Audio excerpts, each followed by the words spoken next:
Sale tax के कवानीन या सिस्टम टैक्स पेयर के लिए फ्रेंडली है या ज़ाब। तो सेल्स टैक्स के अंदर ऐसी बहुत सारी चीज़ें हैं जो अब तक करंट सिनेरियो में चल रही हैं, वो यूज़र फ्रेंडली नहीं है। वैट की जो रिजीम है ये उसके बिल्कुल अगेंस्ट है। ये बुनियादी तसव्वुर गलत है। सिस्टम के बग्स की वजह से जो डिजिटल इनवॉइस बनी और बनने के बाद जब उसमें एंट्रीज हुई तो वो या तो डबल हो गई या ट्रिपल हो गई या वो हुई नहीं। कि बिजली के बिलों पे हमने कहा जी 13 रुपये पर यूनिट लेते जाएं तो बस ठीक है, टैक्स पूरा हो गया। असल बात तो ये है कि उसको हम वैट की असल रिजीम में हम इम्प्लीमेंट नहीं कर पाते। एफबीआर ने वीडियो सर्विलेंस जो अब सेटअप बनाया है कैमरा लगाने का, लगाना डिपार्टमेंट ने है और लगना टैक्स पेयर पे है और उसकी कॉस्ट टैक्स पेयर बेयर करेगा कि आप हमें मॉनिटर करें हमारे ही पैसों से। सेल्स टैक्स की एक खास खूबी ये रही है, हमने जो 30 साल से इसको देखा है कि जब भी कोई नई इसमें अमेंडमेंट आती है तो नया रोजगार निकल आता है। चले वो तो अच्छी बात है। आप डिजिटल जो इन्वॉइसिंग का जो कॉन्सेप्ट है आप समझते हैं ये मौजूद हालात में बेहतर है या पीओएस को जो सिस्टम लाया गया था वो बेहतर है? पीओएस तो खत्म हो चुका है, उसकी जो लॉ में प्रोविजन थी वो ओमिट हो चुकी है। इसलिए आज अगर आप ये कहें कि डिजिटल इनवॉइसिंग भी रहे और पीओएस भी रहे तो ये दोनों चीजें हैं ही नहीं। इस चेंज से पहले ये था कि कोई भी सेल्स टैक्स विद होल्डिंग की इनवॉइस पुट की जाती थी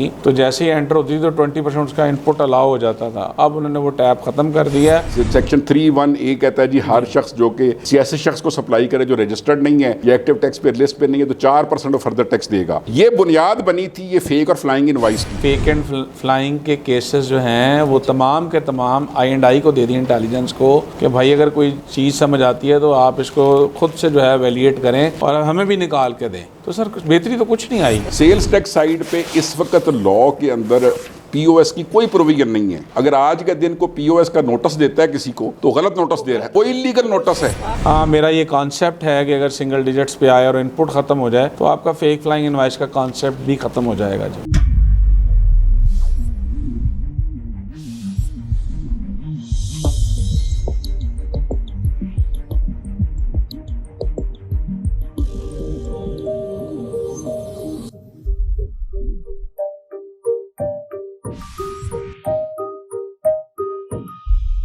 अस्सलाम वालेकुम नाज़रीन, प्रोग्राम टैक्स के साथ मैं हफ्जुल यूबी। नाज़रीन, सेल टैक्स में बेहतरी लाने के लिए हुकूमत और एफबीआर तमाम तर अपने वसाइल को बरूवकार ला रहा है। सेल टैक्स में टैक्स चोरी को रोकने के लिए, फेक एंड फ्लाइंग इनवॉइसेस का खात्मे के लिए, डिजिटल इनवॉइसिंग को बेहतर करने के लिए बहुत से इक़दाम उठाए जा रहे हैं। क्या उसको बेहतरी आ रही है, रेवेन्यू ग्रोथ हो रही है और सेल टैक्स में क्या मसाइल हैं जिनको हल करने की जरूरत है? एफबीआर के पास तमाम सिस्टम होने के बावजूद सेल टैक्स में क्यों बेहतरी नहीं आ रही, इस पर आज हम गुफ्तगू करेंगे। और गुफ्तगू करने के लिए मेरे साथ स्टूडियो में मौजूद है मोहम्मद आसम साहब, आप एफसी हैं, हमारे टैक्स अमूर हैं, एडवोकेट हाई कोर्ट हैं। उनके साथ मौजूद हैं रजा अशफाक शेख साहब, आप साबिक चीफ हैं एफबीआर के और मेंबर रह चुके हैं appellate tribunal Punjab revenue authority के। सेल टैक्स के माहिर हैं, एक्सपर्ट हैं, सेल टैक्स को रिटर्न बनाने वाले हैं, बहुत सा तजर्बा रखते हैं। आज इनसे हम मुस्तफीद होंगे और फायदा उठाते हुए अपने नाज़रीन और व्यूवर के लिए सेल टैक्स में बहुत सी ऐसी चीजें हैं जो हर किसी के जुबान पर सवालात होते हैं, इनसे पूछेंगे वो क्या है, किस तरह हम बेहतरी ला सकते हैं। जी आसम साहब, सबसे पहले आपकी तरफ आएंगे। सबसे पहले आप ये बताइएगा सेल टैक्स के कवानीन या सिस्टम टैक्स पेयर के लिए फ्रेंडली है या ज़ाब? अगर हम बात करें सेल्स टैक्स के सिस्टम के ऊपर तो सेल्स टैक्स के अंदर ऐसी बहुत सारी चीज़ें हैं जो अब तक करंट सिनेरियो में चल रही हैं, वो यूज़र फ्रेंडली नहीं है। तो इसका मतलब है कि ये इसे अजाब कहें, यूज़र फ्रेंडली ना कहें या इसको जो भी नाम दे दें, इसमें बहुत सारी तरमीम की ज़रूरत है। और जो सडन चेंज है सिस्टम के अंदर वो कभी भी अलाउ नहीं होता जी। सिस्टम हमेशा से फ्रेंडली चलते हैं और एनवायरनमेंट जब तक फ्रेंडली नहीं होगा सिस्टम भी फ्रेंडली ऑपरेट नहीं करते। अच्छा रजा अशफाक शेख साहब, हजूर आज आप सबने फायदा उठाना है अपने नाजरीन के लिए, अपने व्यूवर के लिए। सेल टैक्स में सबसे पहले ना जब बात हम सेल टैक्स करते हैं हर बंदे की जुबान पे यही होता है इसको सिंगल डिजिट होना चाहिए। जो नेट इनपुट आउटपुट का जब वो बैलेंस करते हैं तो 3.5% या 4% उसका नेट में सेल टैक्स जमा होता है। आप समझते हैं सिंगल डिजिट इसको सेल टैक्स को किया जा सकता है? एक जो सिंगल डिजिट की बात है वो तो असल में एक बिल्कुल एक और बात है, यानी कि इसका मतलब रेट ऑफ टैक्स जरा कम हो। वो तो एक अलग बहस है कि रेट ऑफ टैक्स जो है वो थोड़ा सा ज्यादा है, लेकिन दुनिया में जो है 20% भी है, 25% भी है, वो इतना इशू नहीं है। असल में जो बहस है यहाँ पे जो चल रही है कुछ अरसे से वो ये चल रही है कि इसको सिंगल स्टेज किया जाए, जिसको सिंगल डिजिट आप कह रहे हैं। सिंगल स्टेज से मुराद ये है कि किसी एक स्टेज पे टैक्स लग जाए और उस पर कोई इनपुट टैक्स की एडजस्टमेंट ना हो और वो टैक्स जो है पे होता जाए। ये एक बुनियादी तसव्वुर है जो कुछ लोगों दोस्तों ने पेश किया। अब ये जो तसव्वुर है ये मैं समझता हूँ कि ये तसव्वुर जो है वैट की जो रिजीम है ये उसके बिल्कुल अगेंस्ट है। ये बुनियादी तसव्वुर गलत है। अब मैं उसको एक्सप्लेन करता हूँ। देखें, बात ये है कि वैट की जो रजीम है उसके अंदर जो तसव्वुर है वो ये है कि जो रेट ऑफ टैक्स है वही उसका इफेक्टिव रेट ऑफ पेमेंट होता है। मिसाल के तौर पर 18% टैक्स है तो 18% टैक्स ही हमें आना चाहिए। जो टैक्स किसी ने पिछली स्टेज पे पे किया है उसकी उसको एडजस्टमेंट मिलेगी और फाइनली वो टैक्स मिल जाए पूरे का पूरा। अब जो एक आर्गूमेंट इसके लिए पेश किया जाता है वो ये पेश किया जाता है कि चूंकि हमें इफेक्टिव रेट ऑफ पेमेंट जो है वो 4-5% आ रहा है, इसलिए हमें रेट जो है ना इसका सिंगल स्टेज पे 4% कर दिया जाए। अच्छा, ये बात जो है इसको समझने के लिए तारीखी तौर पे जो सेल्स टैक्स की रजीम है उसको समझना ज़रूरी है। तारीखी तौर पर यह है कि 1948 में जनरल सेल्स टैक्स एक्ट 1948 आया। सबसे पहले तो ये 1935 का जो एक्ट था उसके तहत जो है वो सेल्स टैक्स लेवी हो रहा था प्रोविंसेस में, सिंध और पंजाब में। फिर इसको 1948 में जब पाकिस्तान बनने के बाद इसको एक तो फेडरल टैक्स बना दिया गया और दूसरा ये था कि इसके स्ट्रक्चर को बदला गया। जब फेडरल टैक्स बनाया गया तो उसमें वो सिंगल स्टेज वाली बात लाई गई कि उसका जो उस वक्त रेट था वो ये था कि ₹1 की अगर सप्लाई हो तो उस पर 6 पाई टैक्स होगा। अब 6 पाई जो है वो पुराने जो लोग हैं वो समझ सकते हैं, हमसे पहले की बात है। पाई जो होती है वो बेसिकली ₹1 में 16 आने थे और एक आने में 12 पाई होती थी। इसका मतलब है ₹1 में 192 पाई बन गई। तो अगर आप इसको परसेंटेज टर्म में कन्वर्ट करें तो 192 पाई पर 6 पाई टैक्स है। परसेंटेज टर्म में बन गया है 3.125%, 3.125%, यानी कि इतना कम रेट हो गया। लेकिन जब ये टैक्स लगा तो पूरे पाकिस्तान में हंगामे शुरू हो गए। उन्होंने कहा ये जालिमाना टैक्स है, इसको वापस लिया जाए। हालांकि ये जो आर्गूमेंट अभी चल रहा है, चूंकि उनको ये हिस्टोरिकली बात को समझ नहीं आ रही ना, असल बात ये थी कि जालिमाना क्यों हुआ और वापस लेना पड़ा बाद में 1951 के एक्ट में हमने इसको वापस कर दिया। ये जालिमाना क्यों हुआ? जालिमाना ये है कि बुनियादी तौर पर देखें जो इंडस्ट्री होती है, जो आपकी सप्लाई चेन है, उसमें वो मिसाल तौर पर टेक्सटाइल में लेता हूँ। टेक्सटाइल जो है जिनिंग से शुरू होती है, जिनिंग है, उसके बाद वीविंग है, उसके बाद जो है वो उसके लिए ब्लीचिंग है, डाइंग है, गारमेंट प्रिंटिंग है, उसके बाद गारमेंट बनता है। इसके अंदर भी फिर बहुत सारी एक्टिविटीज है। एक शख्स मैन्युफैक्चरर है, कोई होलसेलर है, कोई डीलर है, कोई डिस्ट्रीब्यूटर है, फिर रिटेलर तक बात पहुंचती है। तो इन सारी सिचुएशंस को अगर आप मिला लें और एडजस्टमेंट आप ना दे रहे हो तो रेट तो 3.125% था, तो ये 10 स्टेजेस पर जो रेट ऑफ टैक्स है वो 30% बन जाता है। अब ये बात तय करना कि किस स्टेज पे टैक्स लिया जाए ये पॉसिबल नहीं है। तो पहली तो बात ये है कि ये जो है ना सिंगल स्टेज की बात, ये कॉन्सेप्चुअली दुरुस्त नहीं है। जो वैट की रजीम है उसमें टैक्स इसी तरह होता है, हर जगह पर ये एडजस्टमेंट का तस्वर मौजूद है। इंडिया में मौजूद है, इवन जो दुबई में रेट 5% है, even then they are giving adjustment. अब आप जो एक मिसाल आपके ज़हन में है जो आप अक्सर गुफ्तगू में करते हैं, वो प्रोविंसेस की बात आप करते हैं कि जी प्रोविंसेस जो है वो 16% ले लें या 5% विदाउट एडजस्टमेंट। देखिए जो सर्विस है उसका मसला ये कि उसमें ये सप्लाई चेन इस तरह बनती नहीं है। सेल टैक्स का मजाज अलग है और सर्विस का अलग है। इतने सारे स्टेप्स हैं इसमें। अभी जो गारमेंट बिकना है उसके पीछे जो है वो फैब्रिक जो है, फैब्रिक भी एक फिनिश प्रोडक्ट है। फैब्रिक जो है वो मेरे लिए आम आदमी के लिए फिनिश प्रोडक्ट है, लेकिन जो गारमेंट बना रहा है उसके लिए वो इनपुट है। इसीलिए जब 1125 SRO आया था तो आपके अगर जेहन में हो तो सबसे बड़ा इशू यही था उस वक्त कि जब हमने रिड्यूस रेट किया तो जो गारमेंट है उस पर और जो फैब्रिक है उस पर रेट एक कर दिया। तो लोगों ने ये करना शुरू कर दिया, फीमेल सूट होता है उसको उन्होंने बगैर स्टिचिंग के लटका दिया। उन्होंने कहा ये गारमेंट, ये तो फैब्रिक है। फिर वहां पे हमें तकसीम करनी पड़ी कि फैब्रिक और गारमेंट जो है दो मुख्तलिफ चीजें हैं। अनस्टिच्ड होने का मतलब ये नहीं है, इसका मतलब ये है कि उसका रेट हमने फिर चेंज किया और 3% रेट रखा। ये बड़ा इशू रहा है, वो 1125 अगर आप पढ़ेंगे तो बहुत कॉम्प्लिकेटेड सा है, लेकिन उसके अंदर ये इशू एड्रेस किया गया।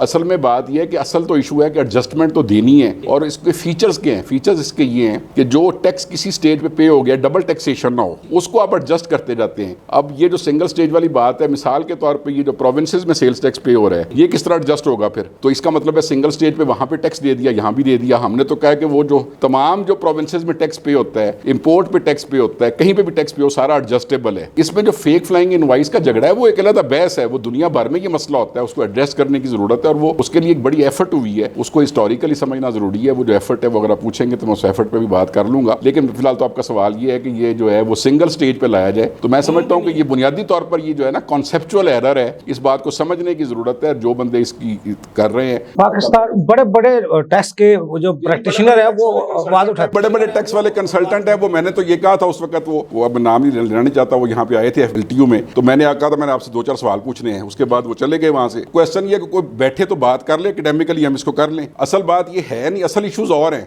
हम अगर इस तरफ चले जाएंगे तो देखें ना, मैंने तो मिसाल आपको दी है कि इवन UAE जहाँ सिंगल स्टेज मुमकिन नहीं है आपकी नजर में। अच्छा, इनपुट और आउटपुट को जो कहते हैं खत्म कर दिया जाए, आप समझते हैं खत्म करके फिर बेहतरी आ सकती है? ये बिल्कुल खत्म नहीं हो सकता। ये पूरी वैट जो अगर आप चलानी है यहाँ पे, तो इसका बुनियादी फीचर है ये। और इनपुट आउटपुट है क्या, पहले तो समझने वाली बात है ना कि इनपुट आउटपुट खत्म करने की बात यहाँ पे इसलिए नहीं हो सकती कि इनपुट टैक्स वो है जो परचेजेस पे कोई शख्स पे करता है, अपने सप्लायर को वो टैक्स दे देता है। आउटपुट टैक्स वो है जो अपने सप्लायर से वो चार्ज करता है। अच्छा, इसके अंदर जो फीचर 2-3 है ना, वो समझने वाले हैं कि जो वैट की पूरी रजीम है उसमें एक तो ये फीचर है कि जो रजिस्टर्ड पर्सन है इसके अंदर, इसने 1 रुपया टैक्स पे नहीं करना, बल्कि 1 पेनी पे नहीं करनी, उसने टैक्स को पास ऑन करना है और टैक्स जाके एंड कंज्यूमर ने पे करना है। ये जो अरेंजमेंट है हमारा, ये अरेंजमेंट तभी मुमकिन है कि हम इनपुट टैक्स की एडजस्टमेंट दे रहे हो तो टैक्स पास ऑन होता जाए। तो अदरवाइज ये मुमकिन नहीं है ना, अदरवाइज पास ऑन नहीं होगा बल्कि ये कॉस्ट का हिस्सा बन जाएगा। अदरवाइज तो आप देखें ना, कोई शख्स जो है उसको एडजस्टमेंट नहीं मिलेगी। और देखें ये यहाँ पे जो हमारी डोनर एजेंसियां जब शोर मचाती हैं आके कि जी आप वैट या इंप्लीमेंट नहीं करते, तो कई दफा हमने कहा जी हमने तो वैट ही किया हुआ है। अब वो सवाल क्या, वैट क्यों नहीं है यहाँ पे? असल बात यह है कि जो डिस्टॉर्शंस हैं इसके अंदर, जो हमने स्पेशल प्रोसीजर्स बनाए हैं, कुछ लॉ की ऐसी अमेंडमेंट्स हैं जिसकी वजह से हमने जो है ना, मिसाल के तौर पर हमने सेक्शन 8 जो इसमें इंट्रोड्यूस किया सेल्स टैक्स एक्ट में, हम बहुत सारी चीजों पे इनपुट टैक्स डिसअलाउ कर रहे हैं। उसके बाद SRO 490 उसमें इशू को रख दिया। अब ये चीजें जब डिसअलाउ करते हैं तो ये कहां पे जाएंगी? ये तो फिर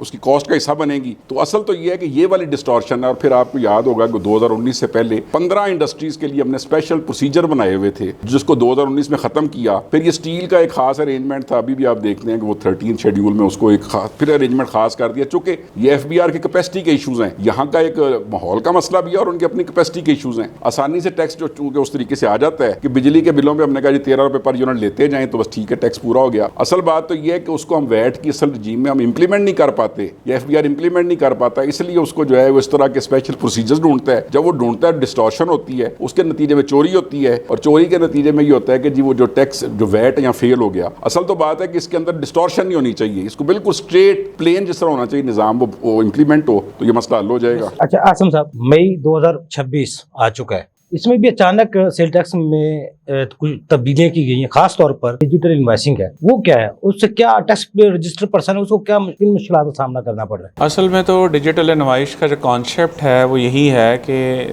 तमाम लोग जो रजिस्टर्ड हैं, चाहे वो रिटेलर हैं चाहे वो कोई भी लोग हैं, वो डिजिटल इनवॉइस ही इशू करें, ताकि जब भी डिजिटल इनवॉइस बने और वो सिस्टम का हिस्सा बन जाए और सिस्टम उसको FBR के पोर्टल पे सबमिट कर दे। बट समहाउ सिस्टम के बग्स की वजह से जो डिजिटल इनवॉइस बनी और बनने के बाद जब उसमें एंट्रीज हुई तो वो या तो डबल हो गई या ट्रिपल हो गई या वो हुई नहीं, और अगर उसमें कोई अमेंडमेंट, एडिट या डिलीट की ज़रूरत पेश आई तो उसने अलाउ नहीं किया। उसने कहा जी आप इसको पे कर दें, पे करके डेबिट नोट डाल दें और फिर अगले महीने इसको बहुत सारे मिलियंस का आ गया कि यार ये तो टैक्स ही मिलियंस में चले गए, बिलियंस में चले गए, मंदैन ये पे कैसे होंगे? चाहे वो किसी ट्रेनी ने, चाहे वो किसी स्टाफ ने, चाहे वो किसी ने भी गलती की हो, सिस्टम ने उसको इजाज़त नहीं दी। फिर उन्होंने अभी रिसेंटली एक चेंज किया है जिसमें उन्होंने कहा कि आप डिजिटल इनवॉइस में 72 घंटे के अंदर विदाउट अप्रूवल आप डिलीट कर सकते हैं, आप उसको अमेंड कर सकते हैं, आप उसको एडिट कर सकते हैं। बट वो भी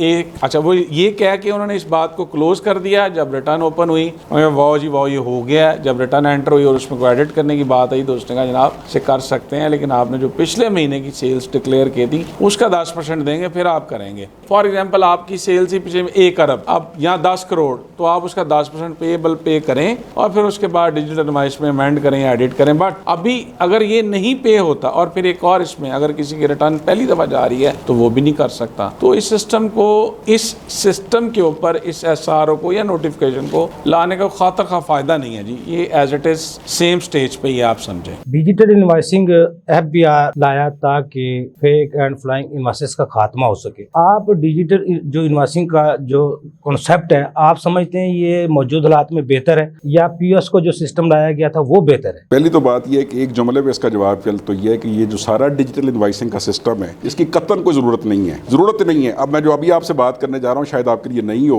मुझे वो ICMA वालों ने किसी वक्त पीछे बुलाया हुआ था किसी जगह पे, तो वहाँ पर वो एक उनका एक साथी था जो कि बेसिकली वो सिस्टम बना के लेके आया, वो तो अपना सिस्टम सेल कर रहे हैं। तो वो जब उन्होंने मुझे बुलवाया तो मैंने कहा मुझे ये बताओ ये जो सिस्टम है पूरे का पूरा, इस सिस्टम में कौन सा ऐसा फीचर है जो हमने जब 2016 में स्ट्राइव सिस्टम इंट्रोड्यूस कर दिया था, तो कौन सी ऐसी नई चीज़ है जो इस सिस्टम के जरिए हम हासिल कर रहे हैं? अच्छा वो उन्होंने कहा कि ये तुम्हारा ध्यान ध्यान इस तरफ नहीं गया। अब मैंने तो FBR में भी बहुत सारे लोगों से पूछा कि इसका कॉन्सेप्चुअल मुझे बताइए तो सही, इसमें वजह क्या है। उन सारी घूम फिर के एक वजह निकलती है जी कि हम रियल टाइम में कर रहे हैं, जो कि अभी भी नहीं कर रहे। खैर वो एक चेक लगेगा उस सिस्टम में। वो सिस्टम चूंकि हमारे हाथ का बना हुआ, हमने खुद बनाया उसको। स्ट्राइव में हमने बेसिकली ये सारी चीजें केटर कर ली थी। 2016 में इंट्रोड्यूस किया, 2026 तक 10 साल में हर बंदा उस पर जो है वो अब एक्सपर्ट हो चुका है और उसको पता ही नहीं गैर महसूस तरीके से इलेक्ट्रॉनिक और डिजिटल इनवाइस हो रही है। कोई मसला नहीं है, सिर्फ एक इनवाइस की शक्ल दिखा देने से तो मसला हल नहीं होता। असल तो डाटा है, डाटा जो है सप्लायर से बायर जो है रियल टाइम में जा रहा है। असल बात यह है कि वो उसको थोड़ा सा अगर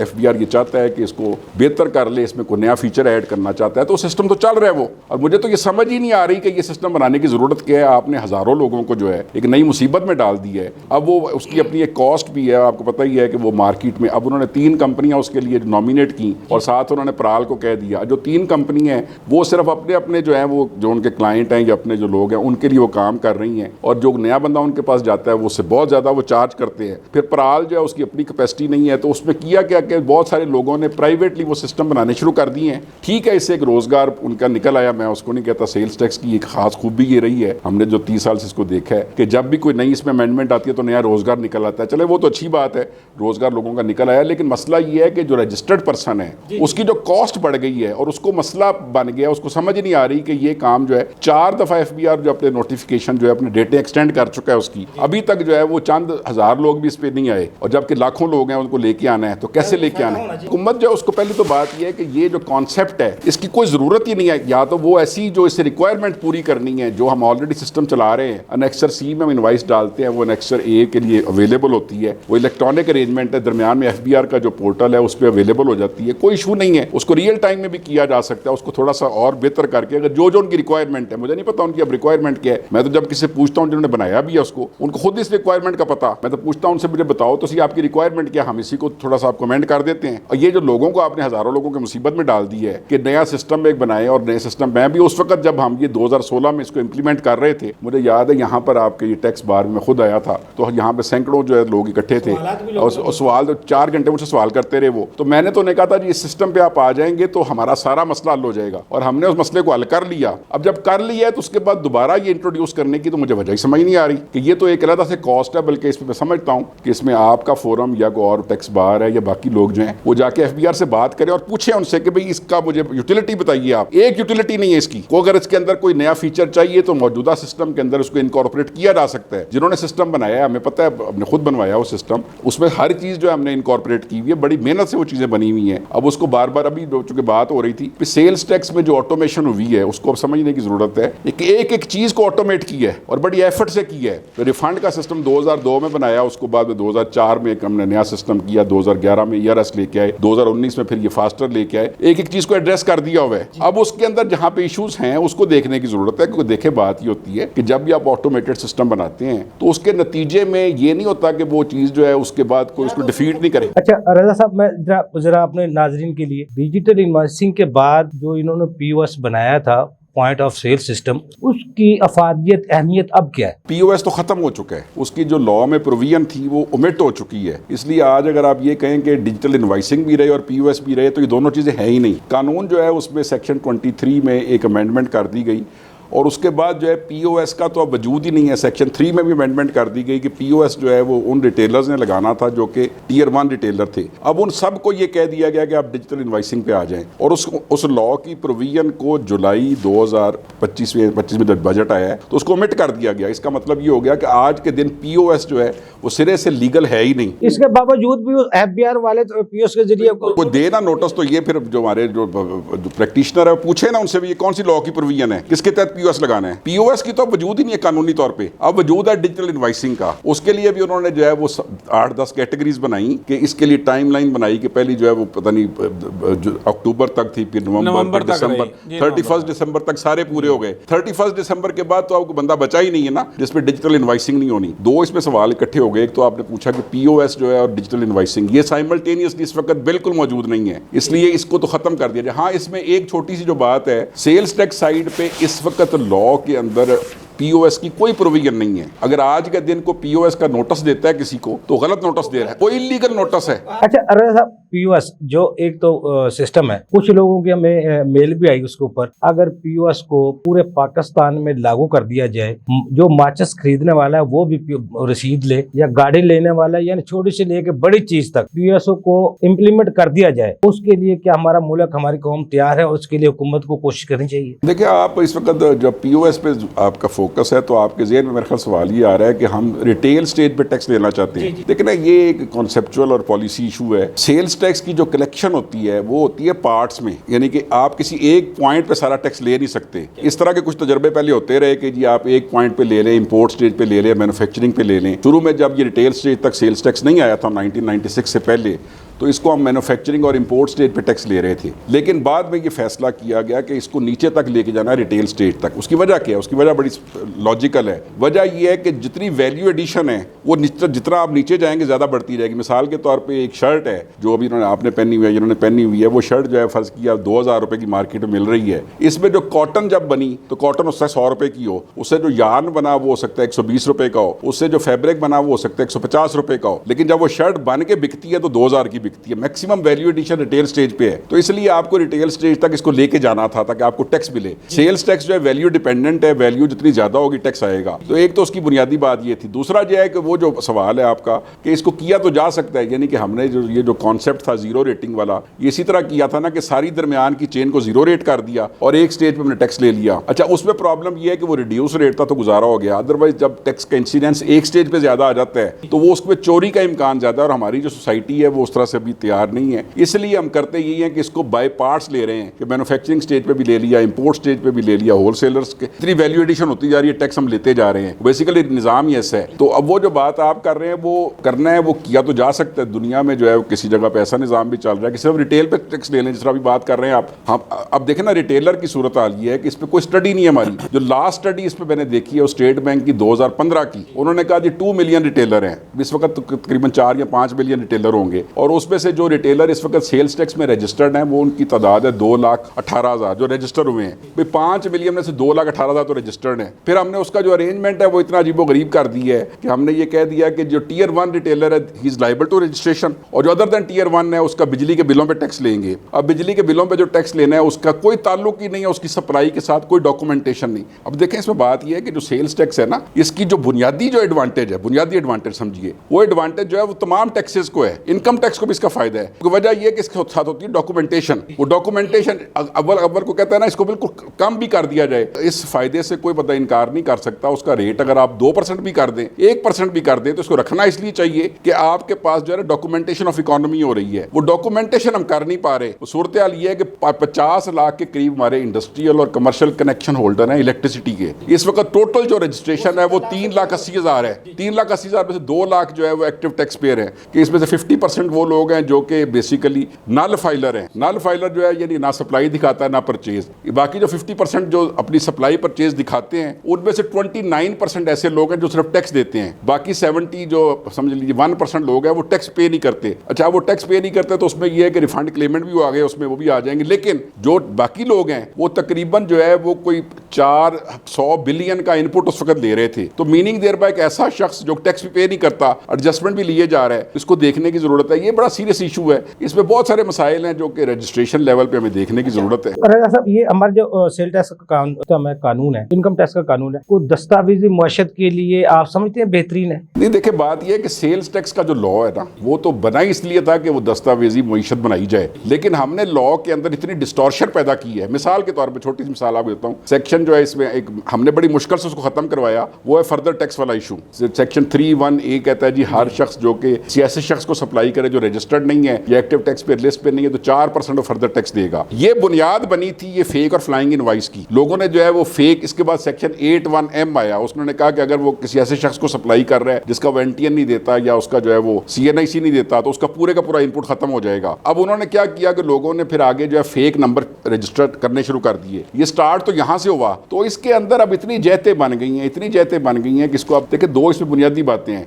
उसने या तो अपने आउटपुट टैक्स को रिड्यूस करना है या इनपुट को इंक्रीज चीज़ करना है, बस 2 ही काम है इसमें, इसको घुमाता है हर जगह पे ना। अब उसके लिए इतना कुछ हो चुका है, इतने फ्रॉडुलेंट एक्टिविटीज़ हो गई, अब गिनना शुरू करेंगे तो मसलन वो हमने जो है वो कुछ केसेस इसमें डिटेक्ट किए जिसमें वो रो 28 का इशू था। वो क्या करता है कि वो जो उसका वैल्यू एडिशन टैक्स होता है उसको जो है वो चेंज करता था और वो उसके टैक्स क्रेडिट बन जाता था, अगले महीने वो इनवॉइसेस इशू कर देता था। यानी कि वो इतना कुछ है कि उसमें आप बात करेंगे तो वो तो एक लंबा पूरे साल में एसआरओ आते रहे सेल टैक्स में फेक एंड फ्लाइंग इनवॉइसेस खात्मे के लिए, तो क्योंकि आप फेस करते हैं डेली को, उससे कोई बेहतरी आई है? जब ये स्टार्ट हुआ है फेक एंड फ्लाइंग का इशू, 350 एसआरओ आया, फिर उन्होंने कहा जी ये होगा वो होगा। एंड ऑफ द डे आज उन्होंने फेक एंड फ्लाइंग के केसेस जो हैं वो तमाम के तमाम I&I को दे दी, इंटेलिजेंस को, कि भाई अगर कोई चीज़ समझ आती है तो आप इसको खुद से जो है वैलिडेट करें और हमें भी निकाल के दें। तो सर बेहतरी तो कुछ नहीं आई। सेल टैक्स की रिटर्न जब हम जमा करवाते हैं, अगर अगला बंदे ने अपनी इनवॉइस जमा नहीं करवाई तो वो रिटर्न लॉक हो जाती है, उसका कोई हल निकला है? नहीं, कुछ भी नहीं हल निकला जी। जब आपकी प्रोविजनल रिटर्न जो है लॉक हो जाती है, सामने चाहे एक इनवॉइस भी क्यों ना पेंडिंग हो, उस बंदे की जिससे आपने बिजनेस किया है, तो आपको बार बार उसको कहना पड़ता है और वो आपके पास 10,000 तरह के एक्सक्यूजेस दे रहा होता है कि जी मेरी 38 हो गई है, मेरा भी कोई इशू है, मैं ये नहीं कर रहा, मेरी पेमेंट नहीं है, मैं रिटर्न नहीं सबमिट कर पा रहा।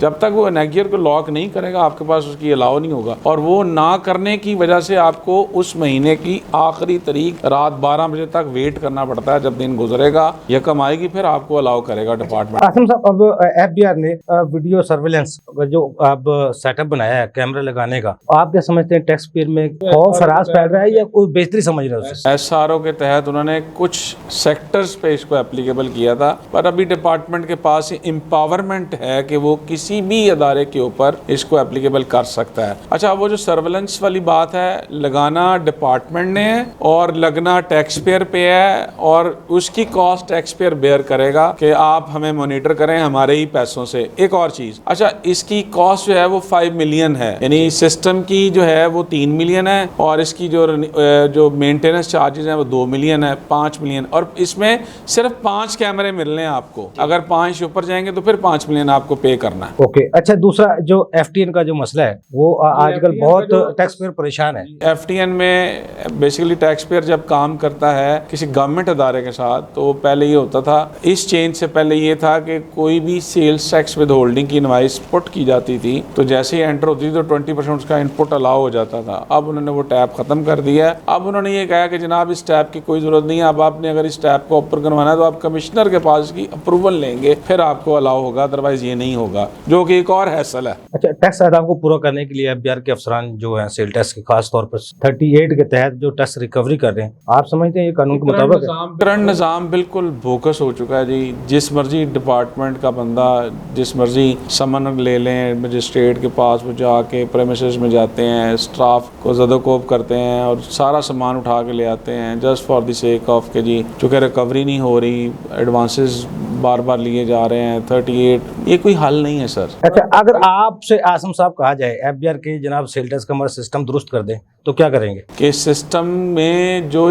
चेंज होने की ज़रूरत है उनको चेंज करें। डिजिटल इनवाइस कह दिया कि ज़रूरत नहीं है, अगर इनपुट लेना है तो इनपुट के लिए फेक फ्लाइंग इनवाइस की ज़रूरत पड़ती है, उसकी ज़रूरत नहीं है। हाँ, मेरा ये कॉन्सेप्ट है कि अगर सिंगल डिजिट्स पे आए और इनपुट ख़त्म हो जाए तो आपका फेक फ्लाइंग इनवाइस का कॉन्सेप्ट भी ख़त्म हो जाएगा जी। अच्छा रजा साहब, अभी आसिम साहब ने जो सेल टैक्स का 38 है उसके जरिए जो टैक्स रिकवरी की जा रही है वो कह रहे हैं गैर कानूनी, आप इसको किस तरह देखते हैं? दूसरा, FTN का भी जो उन्होंने इशू उठाया है, आप तो सेल टैक्स को बहुत अपने हाथों से बनाया, सब कुछ आपने, रिटर्न भी आपने अपने हाथों से बनाई है, कानून भी सारे को आप बेहतर जानते हैं, क्या सोल्यूशन है फिर इनका? अच्छा, वो 38 में जरा बाद में आ जाता हूँ, ये पहले FTN वाला इशू जो है बड़ा इंपॉर्टेंट है। अच्छा, बात यह है कि इसमें बुनियादी जो बात मैं करना चाहता हूँ वो देखें ना, कुछ सिस्टम्स बन जाते हैं उसको इम्प्लीमेंट करना होता है। एक स्टेज ये होती है कि आपने सिस्टम को जो है वो कंसीव किया, एक आइडिया था आपके पास, फिर आइडिया को आपने डेवलप किया, बनाया, फिर उसको इम्प्लीमेंट किया, फिर इम्प्लीमेंट करने के बाद भी उसमें जो इशूज़ आते हैं उनको एड्रेस करना होता है। ये एक पूरा प्रोसेस है। तो वो मैं तो सारी ज़िंदगी चूँकि इस सारे मामले में इन्वॉल्व रहा हूँ और जितने भी सिस्टम बने अल्लाह का शुक्र है मैं सब में शामिल था। तो ये जो बात बुनियादी तौर पर इन्होंने उठाई है, ये बेसिकली क्वेश्चन क्या है यहाँ पे? क्वेश्चन ये है कि जब मैंने तारीख आपको बता रहा हूँ कि 2002 से हमने शुरू किया कि पहले हमने रिफंड के लिए स्टार बनाया, फिर हमने एक्सट्रीम्स बनाया, फिर 2011 में ERS बनाया, फिर 2012 में हमने जो है वो क्रेस्ट बनाया, फिर उसके बाद जो है फिर हमने 2014 में एक रजिस्ट्रेशन का निज़ाम बनाया जो कि अब गायब हो चुका है। फिर उसके बाद एक पोस्ट डिफेंस सिक्योरिटी का मॉड्यूल बनाया, वो मैंने खुद बनाया हुआ है, वो पूरा FBR में इस वक्त नहीं चल रहा, वो बनाया। उसके बाद 2019 में जो है फिर फास्टर बनाया। तो कहने का मकसद ये कि हर एक सेगमेंट को देखते हुए हम काम करते रहे। अब 2016 में जो स्ट्राइव बनाया उसमें हमने जो ये सारे जो लर्निंग थी ना पिछली, इसको देखते हुए इसको बनाया। अब इसमें समझने की बात है बड़ी बुनियादी, जो कि इस वक्त पूरे डिपार्टमेंट में किसी को समझ नहीं है और वो नए से नए सिस्टम बनाते जा रहे हैं। बात यह है कि हमने जो स्ट्राइव सिस्टम था, इसमें क्या ये स्ट्राइव क्या है, पहले तो ये नाम जो खुद रखे हुए हैं, sales tax real time invoice verification, ये एक इशू था। इशू ये था कि हम जब इसको बनाने जा रहे थे तो सवाल हमारे सामने क्या था,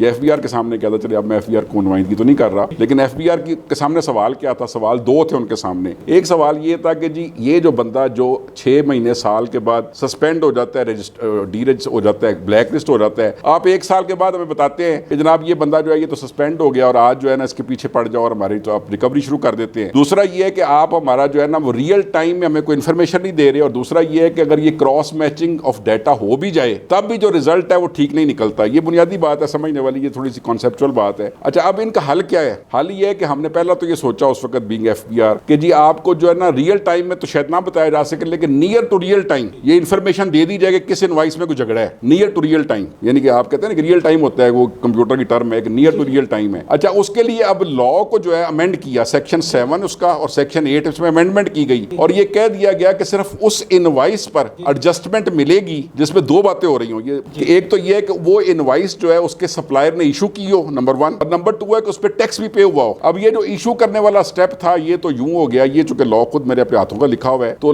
उसमें सेक्शन 8 को पढ़ें, अब 7 को पढ़ें, इसके अंदर दोनों बातें लिखी हुई हैं। अब ये 2 स्टेप्स हैं। इनवाइस इशू करने का मकसद ये था कि हमने इलेक्ट्रॉनिक इनवाइस एक गैर महसूस तरीके से इशू कर दी, जो भी मैं डिजिटल इनवाइस की बात कर रहा हूं ना, तो हम तो इशू कर चुके हैं उसको। हमने कहा कि एनेक्सर C में आप इनवाइस डालेंगे तो वो अवेलेबल हो जाएगी to the respective buyer for incorporating into annexure A। तो इसका मतलब है हमने इलेक्ट्रॉनिकली इनवाइस भेज दी। अब डाटा जो दरमियान में से वो FBR के पोर्टल से गुजर के जा रहा है तो उसको स्टोर किया जा सकता है। अभी जो सारा डिजिटल इनवाइसिंग का तस्वर है वो तो इतना ही है कि डाटा ही जाना है ना वहां पे, और क्या चीज जानी है। अच्छा, अब ये कि इनवाइस अवेलेबल हो गई। अब ये सवाल दूसरा ये खड़ा हुआ था कि वो बंदा अब टैक्स भी पे करे। अब टैक्स पे करने के लिए मसला जो था वो ये था कि वो टैक्स जो है रिटर्न के जरिए पे होना है। अब यहां पर एक चोकिंग पॉइंट बन गया। अब ये इसको आप समझेंगे जो इसको समझ सकते हैं इस रिटर्न को, कि हर शख्स जो है अपनी अपनी कैपेसिटी में सप्लायर भी था और बायर भी था। अब ये कि हमने कह दिया जो सप्लायर अपनी इनवाइस इशू करेगा तो उसके साथ वो रिटर्न भी जमा कराए, तो उसके बाद उसके अगले बायर को उसकी एडजस्टमेंट मिलनी है। कानून में ये कब का, तो उस वक्त मसला ये बना कि कुछ लोगों ने कहा कि जी मैं भी किसी का बायर हूं, तो अगर वो पिछला बंदा रुका रहेगा तो मैं कैसे रिटर्न जमा कराऊंगा। अब ये रिटर्न जमा नहीं कराएगा तो अगला कैसे जमा कराएगा। इसका मतलब रात के 11:59 तक 15 तारीख को सारे बैठे होंगे कि भाई अब कोई पीछे से जमा कराए तो मैं जमा कराऊं। तो इसके लिए एक तस्वर उस वक्त दिया गया प्रोविजनल एडजस्टमेंट का 1 महीने के लिए। वो एडजस्टमेंट का तस्वर ये दिया गया कि एक शख्स ने अगर इलेक्ट्रॉनिकली अपनी इनवाइस भिजवा दी है तो उसने अगर सप्लायर ने रिटर्न नहीं भी फाइल की तो एडजस्टमेंट दे दो, लेकिन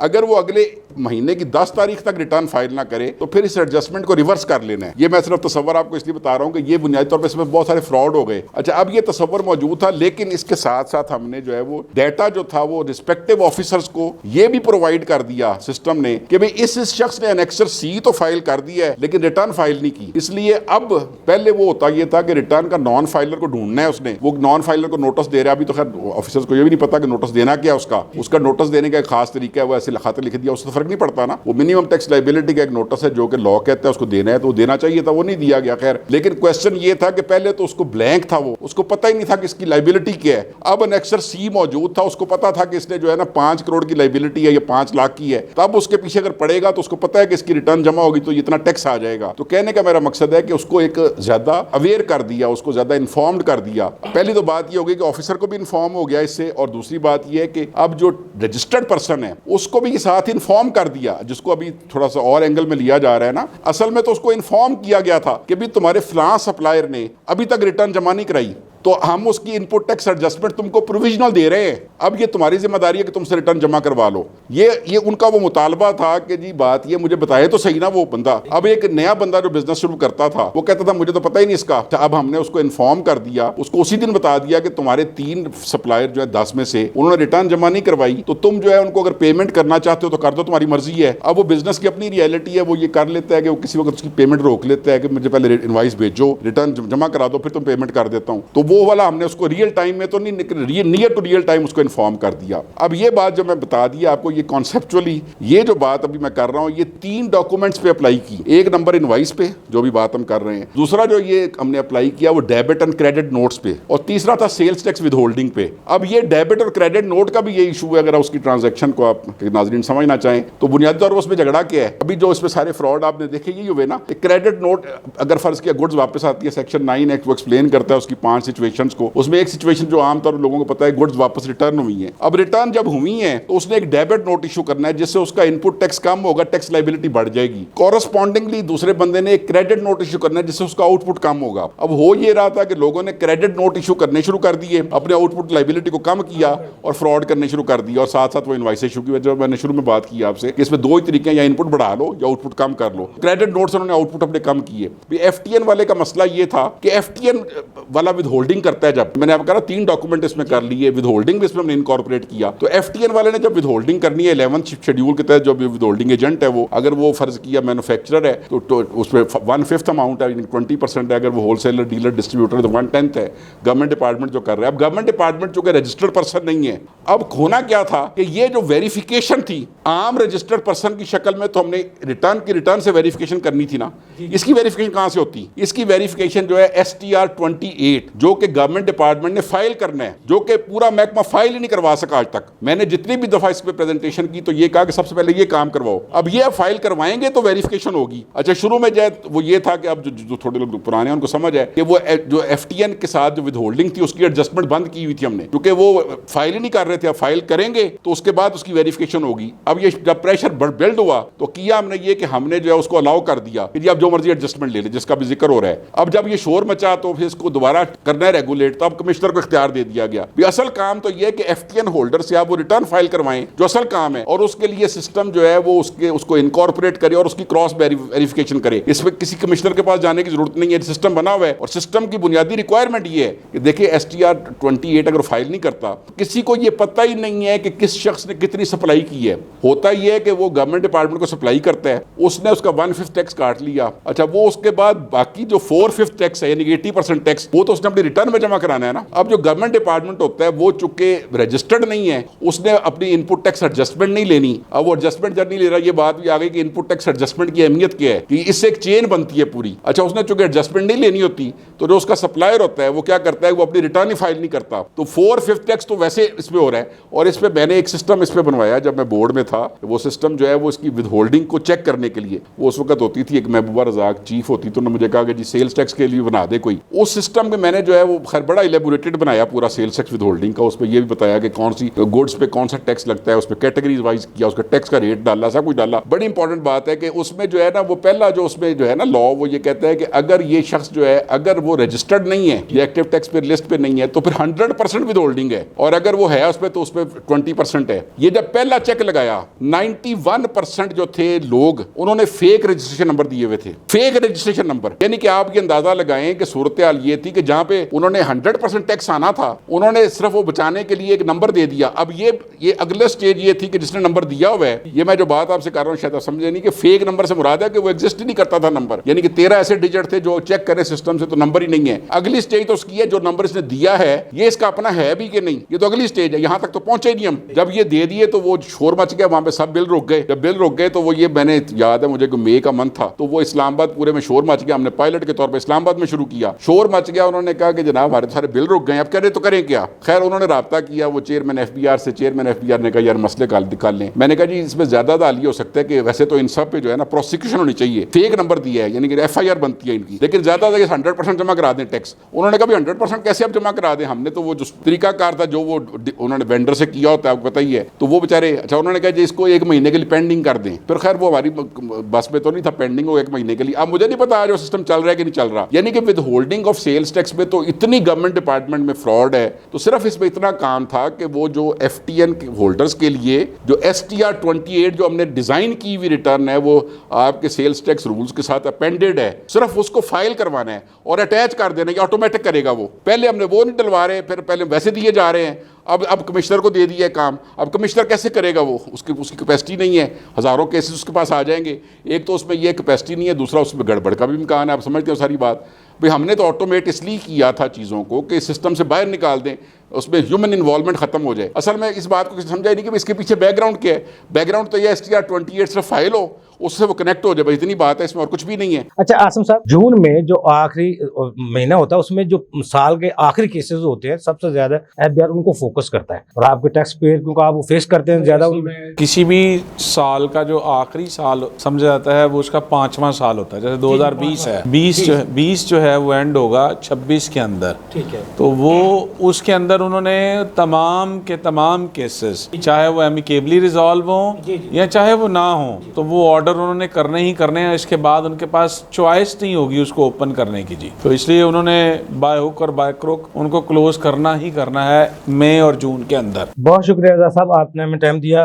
आसिम साहब आपको बहुत शुक्रिया। नाजरीन, हमारे एक्सपर्ट की आपने गुफ्तगू सुनी। सेल टैक्स में बहुत सी तब्दीलियां जो की जाती हैं इसलिए की जाती हैं रेवेन्यू ग्रोथ हो, लेकिन रेवेन्यू ग्रोथ को बढ़ाने के लिए जो आज रजा साहब ने ओपिनियन दी हैं, तजावीज़ दी हैं, हुकूमत चाहे तो इनको दुरुस्त भी कर सकती है, FBI चाहे तो दुरुस्त कर सकता है, और FBI के पास तमाम इख्तियारात मौजूद हैं। आप जितनी भी टैक्स पेयर के लिए आसानियां पैदा करेंगे, रेवेन्यू ग्रोथ भी बढ़ेगी, टैक्स पेयर का एतमाद भी बढ़ेगा, और जब टैक्स पेयर का एतमाद बढ़ेगा तो ये मुल्क भी और कौम भी खुशहाल होगी। अगले प्रोग्राम तक लिए इजाज़त दीजिए। अल्लाह हाफ़िज़। पाकिस्तान जिंदाबाद। देखिए प्रोग्राम टैक्स और अवाम अफजल अयूबी के साथ।